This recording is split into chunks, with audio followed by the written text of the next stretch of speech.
Ito na yata ang pinakamagandang laban sa Panalay ngayong taon. Ang daming nangyari sa huling minuto ng laban. Binubuli lang ng Letran point guard ang kanyang kabantayan. Mamaw na mamaw itong si Manalili simula umpisa hanggang dulo ng laban. Tinatawanan pa ang kanyang bantay. Buhat na buhat ni Manalili ang kanyang team sa laban na to. Iniiwanan lang ang mga kalaban, parang nag-iinsayo lang. Muli na namang makakaharap sa championship ang Gilas Pilipinas big man na si Cedric Manzano. Lakas naman ng big man na to, hindi mapigilan sa ilalim. Naghalimaw, ganda ng laban, pukpukan hanggang dulo. So championship game sa Ligang Labas na pinaglalaruan ngayon ni Manalili sa Leyte. Magandang laban ang paparating dahil makakalaban na naman nila Manalili ang team ng SEA Games gold medalist at big man ng Gilas Pilipinas na si Cedric Manzano. Mixed Dental versus OCCI. Unang nakapunto sa laban ang team OCCI dahil sa pull-up mid-range na to ng kalaban. Ngunit bumawi kaagad si Manalili. Perimeter shot rin ang pinambawi.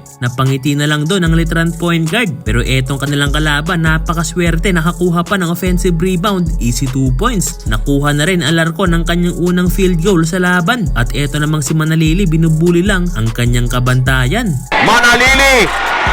Nasundan pa yan ng isang step back 3-pointer ni Enriquez. Magagaling rin itong kanilang nakatapat. Dikit ang laban sa early minute. Titing Manalili naman, open na open sa ilalim, easy 2 points na naman. At eto namang Gilas Pilipinas big man na itala na rin ang kanyang unang basket sa laban. Titing Manalili take over mode sa opening quarter. Muli na namang nakawala at lumipad. Sumagot naman itong si Manzano. Lakas sa ilalim, another 2-pointer. Shooting guard naman ng UP na sa Alarcon ang kumamada sa 3 para sa team Mixed Dental.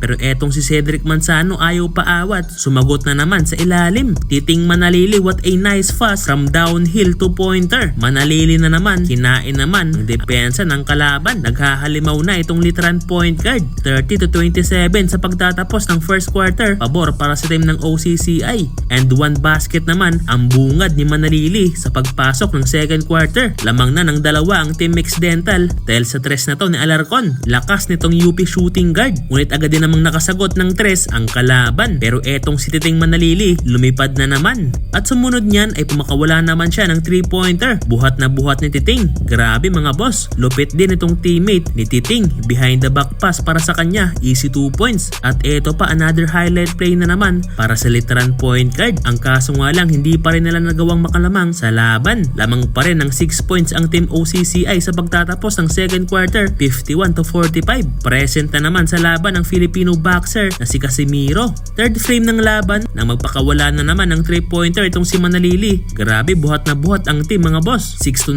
run ang ginawa ng team Mixed Dental dito sa third quarter. Kaya naitabla na nila ang laban. Nagtuloy-tuloy pa ang momentum ng Mixed Dental kaya nakuha na nila ang kalamangan. Titing Manalili na naman sumalaksak sa ilalim. Libreng libre. At eto pa, nakawala na naman mga boss. Hindi na mapigilan sa loob ng court itong si Titing. Tabla ang laban sa pagtatapos ng third quarter. Ito nga't panoorin na lang natin ang buong nangyari sa fourth quarter. Ubilia on a run! Oh, Bagan. Nice pass! Anad Isabel Leyte. Mangkubat! Eto na, Willig. Alarcon! 3 points. Binawi ang gubat. Long bomb. Bang! Lawrence Mong. Gias Laundry Services and Mixed Dental Clinic. Number 37. Bang! Kick out. Intercepted by Manalili.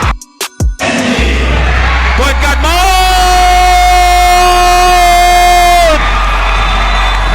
Grabe, Titing Manalili. Offensive rebound. Rook